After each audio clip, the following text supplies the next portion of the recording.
بسم الله الرحمن الرحيم.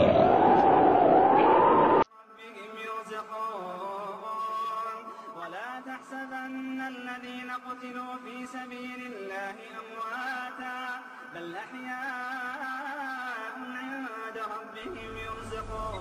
زکوٰۃ کے معنی ہیں پاک کر دینے کے.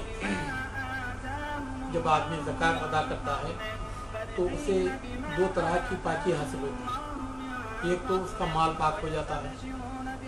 اگر اس کے مال میں کوئی ایسی چیز غیر مخصوص طریقے سے داخل ہو گئی ہو جو کہ صحیح نہیں ہے اور بندے کو اس کا پتہ بھی نہیں ہے تو زکوٰۃ دینے سے اس کا مال پاک ہو جاتا ہے.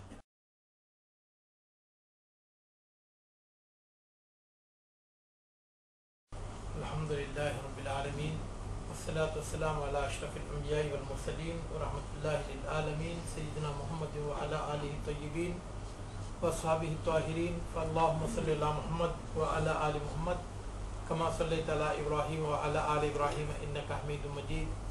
اللہم بارک علی محمد وعلی آل محمد کما بارکت علی ابراہیم وعلی آل ابراہیم فی العالمین انک حمید مجید. اما بعد قال اللہ تبارک و تعالی فی القرآن المجید والفرقان الحمید. اعوذ باللہ السمیع العلیم من الشیطان الرجیم. بسم اللہ الرحمن الرحیم. واقیموا الصلاۃ وآتوا الزکاۃ وارکعوا مع الراکعین. محترم بزرگوں، دوستوں، پیارے بھائیوں و امتیان رسول اکرم صلی اللہ علیہ وسلم، رمضان مبارک کی آمد ہے اور وہ لوگ جن کو کہ اللہ رب العالمین نے مال و دولت سے نوازا ہے تو ابھی سے اپنی زکوٰۃ کے تعلق سے فکر مند ہیں. میں نے مناسب سمجھا کہ رمضان شروع ہونے سے پہلے ہی زکوٰۃ کے احکام و مسائل آپ حضرات کے سامنے پیش کر دیے جائیں تاکہ آپ لوگوں کو اپنے زکوٰۃ ادا کرنے میں سہولت ہو. زکوٰۃ کے معنی ہیں پاک کر دینے کے. جب آدمی زکوٰۃ ادا کرتا ہے تو اسے دو طرح کی پاکی حاصل ہوتی ہے. ایک تو اس کا مال پاک ہو جاتا ہے. اگر اس کے مال میں کوئی ایسی چیز غیر مخصوص طریقے سے داخل ہو گئی ہو جو کہ صحیح نہیں ہے اور بندے کو اس کا پتہ بھی نہیں ہے تو زکوٰۃ دینے سے اس کا مال پاک ہو جاتا ہے. اللہ تعالیٰ فرماتا ہے خذ من اموالہم صدقہ تطہرہم وتزکیہم بہا وصلی علیہم ان صلاتک سکن لہم. اے جناب محمد رسول اللہ صلی اللہ علیہ وسلم، آپ ان کے مالوں سے زکوٰۃ لیں. اور یاد رکھیں کہ عربی میں، قرآن و حدیث میں زکوٰۃ اور صدقہ یہ دونوں زکوٰۃ کے لیے ہی استعمال ہوتے ہیں، جبکہ اردو میں جو معروف ہے وہ یہ ہے کہ صدقہ مطلب کوئی بھی خیر خیرات کو صدقہ بولتے ہیں، زکوٰۃ زکوٰۃ کو بولتے ہیں. لیکن عربی زبان میں صدقہ اور زکوٰۃ یہ دونوں ایک ہی ایک لفظ ہے. اللہ تعالیٰ فرماتا ہے خذ من اموالہم صدقہ. جناب محمد رسول اللہ صلی اللہ علیہ وسلم، آپ ان کے مالوں سے زکوٰۃ لیں تو تطہرہم، جس کی وجہ سے آپ ان کے مالوں کو پاک کر دیں. طہارت کہتے ہیں ایسی محسوس گندگیاں جو کہ انسان کو نظر آتی ہیں تو اسے دور کر دینے کا نام طہارت ہے.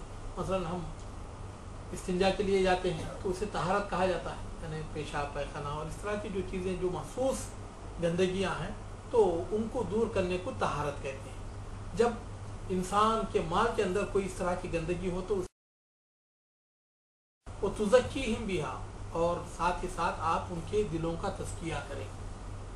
تزکیہ روحانی گندگیوں کو پاک کرنے کے لیے تزکیے کا لفظ استعمال کیا جاتا ہے. جیسے کہ اللہ تعالیٰ فرماتا ہے وَالَّذِي بَعَثَ فِي الْأُمِّيِّينَ رَسُولًا مِّنْهُمْ يَتْلُو عَلَيْهِمْ آيَاتِهِ وَيُعَلِّمُهُمُ الْكِتَابَ وَالْحِكْمَةَ وَيُزَكِّيهِمْ، جو کہ ان کے دلوں کو پاک کرتے ہیں. تو جب آدمی زکوٰۃ دیتا ہے تو اس کا دل بھی پاک ہو جاتا ہے. اس کے اندر بخیلی، کنجوسی، حرص، ہوس، اس طرح کے جتنے بھی جو گندی صفات ہیں تو اس سے اس کا دل پاک ہو جاتا ہے. تو اسی لیے زکوٰۃ کو زکوٰۃ کہا جاتا ہے. اور زکوٰۃ کا ایک معنی ہے بڑھنا بھی. جب آدمی زکوٰۃ ادا کرتا ہے تو اس کا مال بڑھتا ہے. اللہ کے رسول صلی اللہ علیہ وسلم نے قسم کھا کر کچھ باتیں فرمائیں، ان میں سے آپ نے یہ بات بھی فرمایا کہ ما نقص مال عبد من صدقہ. میں اس بات کی قسم کھا کر کہتا ہوں کہ کسی بندے کا مال زکوٰۃ دینے سے کم نہیں ہوتا بلکہ اور بڑھتا ہے. ہم لوگ یہ سمجھتے ہیں کہ زکوٰۃ دیں گے تو کم ہو جائے گا. تو زکوٰۃ اللہ تعالیٰ کے راستے میں دینے سے مال کبھی کم نہیں ہوتا بلکہ بڑھتا.